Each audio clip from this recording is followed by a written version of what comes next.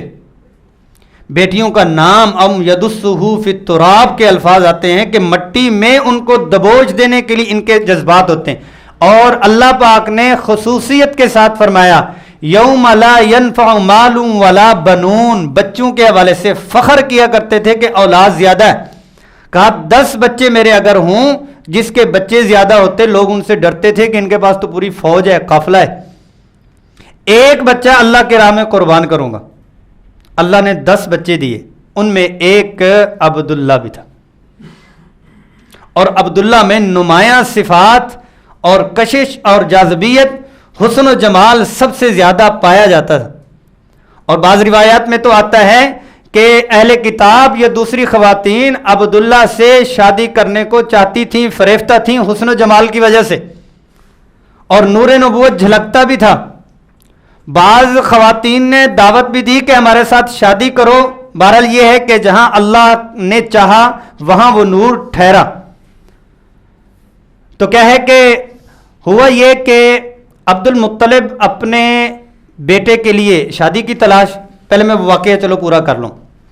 10 بچے، 10 میں سے 10 اللہ پاک نے دے دیے.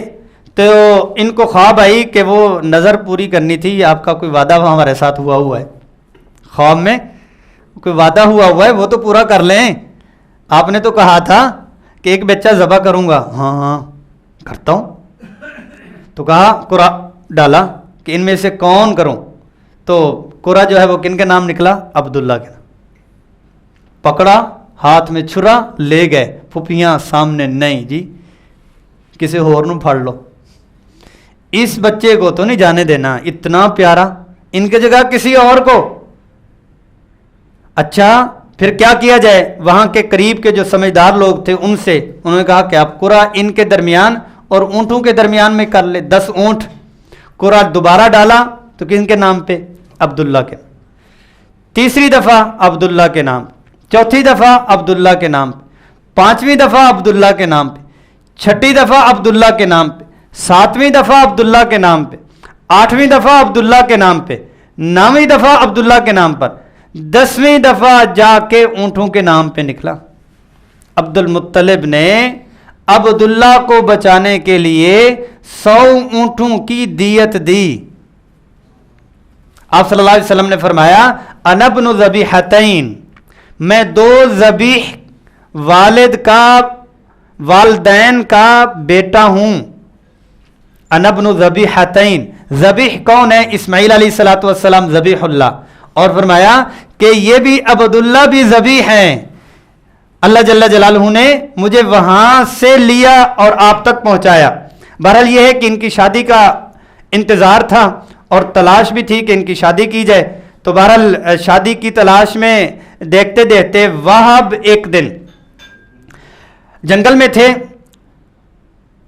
تو دیکھتے ہیں کہ عبداللہ بھی جنگل میں آیا ہے، اور دیکھتے ہی دیکھتے یہودیوں کا ایک قافلہ آیا جو عبداللہ کو قتل کرنا چاہتے ہیں،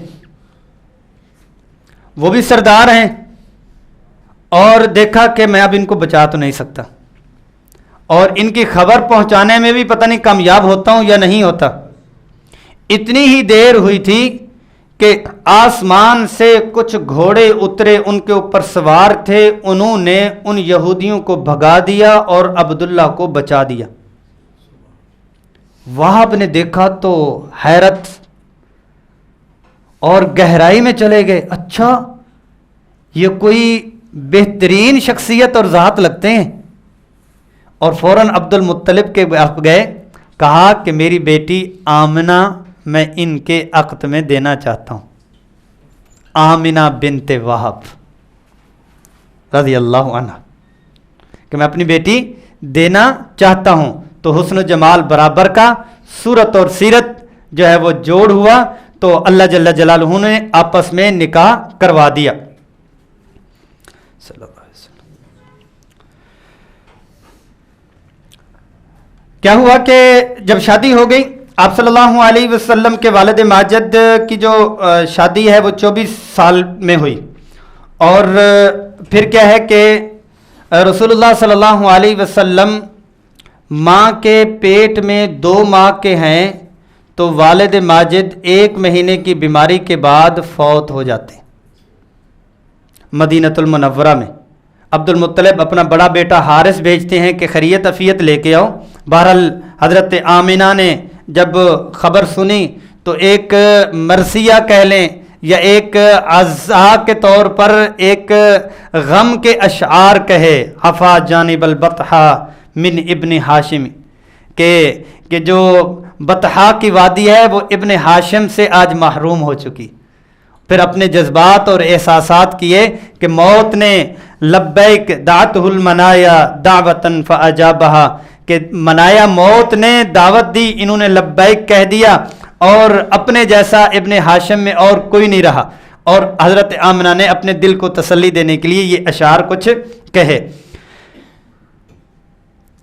جب جاتے ہیں تو آپ صلی اللہ علیہ وسلم کے لیے ترکہ کیا چھوڑ کے جاتے ہیں؟ 5 اونٹ ہیں، بکریوں کا ایک ریوڑ ہے، وہ بھی چند بکریاں ہیں، ایک حبشی لونڈی جس کا نام برکت اور کنیت ام ایمن، اور جنہوں نے رسول اللہ صلی اللہ علیہ وسلم کو اپنی گود میں کھلایا، اور بعد میں آپ صلی اللہ علیہ وسلم کے ساتھ جب والدہ ماجدہ جاتی ہیں تو ام ایمن ہی آپ صلی اللہ علیہ وسلم کو ساتھ میں لے کے آتی ہیں، اور رسول اللہ صلی اللہ علیہ وسلم نے اپنا جو متبنہ بیٹا زید ان کے ساتھ نکاح بھی ہوا، اور ان میں سے اسامہ بن زید، اور آخری لشکر جو آپ صلی اللہ علیہ وسلم نے روانہ کرنا تھا اور فرما دیا وہ اسامہ بن زید اور ام ایمن کی سعادت تھی۔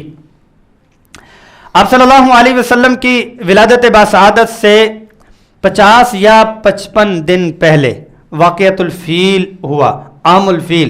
یہ عام الفیل اور واقعۃ الفیل اللہ جل جلالہ نے خود سے کروایا. اور وہ کیا کس لیے تھا؟ وہ اس لیے تھا کہ قریش والوں کا مقام اور مرتبہ بتلانا تھا. اس کی تفصیل آپ نے سنی ہوئی ہے بارہا کہ ابرہا اور انہوں نے ایک کعبے کے مقابلے میں بنایا. ان کی کیا وجوہات تھیں کہ ان کی معیشت کو ڈاؤن کیا جائے اور ان کی طرف جو رجحان ہے وہ ختم کیا جائے. لوگوں کو کیا ہوا، ایک سیدھے سادے سے کمرے کی طرف بھاگتے چلے جاتے ہیں. ہم ایک منظم مربوط سسٹم اور بہترین بلڈنگ ان کو دیں گے اور مرصع اور مرقع اور منقش وہ بلڈنگ ہوگی، یہ اس طرف جایا کریں گے. بہرحال یہ ہے کہ ایمان والے تو ایمان والے ہی ہوتے ہیں. چھیڑا چھیڑی ہوئی اور واقعۃ الفیل ہوا. وہ اپنا کیا کہتے ہیں کہ اپنے خمار میں اور حکومت میں اور اپنی مستی میں آیا، لیکن اللہ جل جلالہ نے ان کا جو نقشہ کھینچا. الم تر کیف فعل ربک باصحاب الفیل الم یجعل کیدہم فی تضلیل وارسل علیہم طیرا ابابیل ترمیہم بحجارۃ من سجیل فجعلہم کعصف مأکول. اور بعض روایات میں آتا ہے کہ اس کو یوں پڑھنا چاہے فجعلہم کعصف مأکول لإیلاف قریش. بسم اللہ بیچ میں کہ یہ لإیلاف قریش اوپر والی سورت کا جز ہے، مستقل سورت نہیں ہے. کہ پچھلا جو یہ کارنامہ ہوا یہ قریش والوں کی الفت اور محبت لوگوں کے دلوں میں ڈالنے کے لیے کروایا گیا. وہ کیا ہوا؟ کہتے کیا کیا ہونا تھا، ایسی تیسی پھر گئی. کہتے وہ اتنی طاقت کے ساتھ پہنچے تھے. عبد المطلب نے اپنے 200 اونٹ لیے. انا رب الابل وللبیت رب سیمنعہ، اس گھر کا بھی رب ہے وہ جانے اور آپ جانو، مجھے میرے اونٹوں سے غرض ہے. انہوں نے اپنے اونٹ لے لیے اور اللہ نے ابابیل کے جھنڈ ان کے اوپر ڈال دیے. اور اس کے بعد اور اس سے پہلے کیا کیا ہوتا ہے؟ ڈاکو، آپ کو پہلے بتایا ان کی خصوصیات. ڈاکو اپنا تعارف کروا کے ڈاکہ کرتے تھے. من انتم، اب کون ہو تم لوگ؟ تو یہ کہتے تھے نحن من قریش، ہم قریش سے ہیں. تو قریش کا ہونے کی وجہ سے ان کو چھوڑ دیتے تھے. احتراماً، ڈاکو بھی احترام کیا کرتے تھے. اور کراچی کے ایک مولانا صاحب ہے، مفتی صاحب، کہتے جھنگ کے قریب میں ڈاکو جو ہے وہ پڑ گئے اور یہ ہے کہ سب کی باری آئی، سارے گھبرائے ہوئے. کہتے میں نے کہا گاڑی 3-4 لوگ تھے، گاڑی کے دروازے کھول دو. تو کہتے ڈاکو جب ہمارے قریب ہے، او حضرت صاحب ہاتھ بھی چومے. کہتے نہیں بزرگوں کو کچھ نہیں کہنا بزرگوں کو کچھ نہیں کہنا، یعنی متقی ڈاکو مطلب اللہ تعالیٰ اس شیپ اور سنت کے کو دلوں میں ڈال دیتے ہیں. تو قریش والوں کی محبت بھی اللہ جل جلالہ نے رسول اللہ صلی اللہ علیہ وسلم کی نسبت سے ڈال دی تھی. اور قریش کو قریش کہتے ہی اسی لیے ہیں کہ یہ قبیلہ سب کے اوپر غالب آنے والا. قریش سمندر میں اس جانور کو کہا جاتا ہے جو سمندر کے تمام جانوروں پہ غالب رہتا ہے. تو قریش قبیلہ سب پہ غالب، اور قریش میں سے بنو ہاشم بنو عبد المطلب میں سے رسول اللہ صلی اللہ علیہ وسلم اور ان کا دین تمام کے تمام جہانوں پہ غالب. آپ صلی اللہ علیہ وسلم کا جو سلسلہ نسب اور یمن کے حوالے سے یہ جو چند باتیں تھیں سلائیڈ میں آپ دیکھ سکتے ہیں، یہ میں نے آپ کے سامنے پیش کر دیں. اگلی بات چلتے ہیں کہ القلیس تعمیر کس لیے کروایا گیا، کیا مقاصد تھے. اس کی تفصیل میں جانے کی بجائے میں نے آپ کو اتنا بتایا، صنعاء سے یہ نکلا اور مغمس تک یہ پہنچا اور مکہ المکرمہ میں یہ جو ہے وہ آیا اور آپ صلی اللہ علیہ وسلم کی ولادت باسعادت سے 50 یا 55 دن پہلے ہوا اور رسول اللہ صلی اللہ علیہ وسلم کی ولادت باسعادت ہوئی. ولادت باسعادت کی تاریخ کے حوالے سے شروع سے ہی جو ہے وہ اختلاف چلا آ رہا ہے اہل علم کے نزدیک، لیکن یہ ہے کہ جمہور کے نزدیک معمول جو ہے وہ 12 ربیع الاول ہی ولادت کا پیر کا دن ہی بتلایا جاتا ہے. بہرحال یہ ہے کہ تحقیق میں 8 کا بھی آتا ہے، تحقیق میں 9 کا بھی آتا ہے. جمہور سے مراد معمول بھی ساتھ میں کہہ رہے ہیں کہ وہ 12 ربیع الاول کا آپ صلی اللہ علیہ وسلم کی ولادت باسعاد. باقی یہ ہے کہ 8 کو 9 کو یا 12 کو کوئی ایسی تحقیق یا کوئی ایسا مسئلہ نہیں کہ جس کے اوپر کوئی آپس میں لڑائی کی جائے یا یہ ہے کہ ایک دوسرے کو نیچا کیا جائے. بس ایک تحقیق ہے. رحمت تو آئی ہے ربیع الاول میں آئی ہے تو اس کے اوپر بھی بعض لوگ جو ہے وہ حد سے گزر جاتے ہیں. بس مسئلے کی حیثیت اور نوعیت کو بھی جان لینا چاہیے, وہ بہتر ہے. آپ صلی اللہ علیہ وسلم کا تسمیہ عبد المطلب سے پوچھا گیا کہ آپ نے ان کا نام کیا رکھنا؟ کہا کہ ان کا نام ہے محمد صلی اللہ علیہ وسلم. کہ اچھا یہ نام کیوں رکھا؟ محمد کیا ہے کہ جن کی تعریف کی جائے. کہا کہ محمد اس لیے نام رکھا کہ اللہ عرشوں پہ ان کی تعریف کریں اور مخلوق فرشوں پہ ان کی تعریف کریں.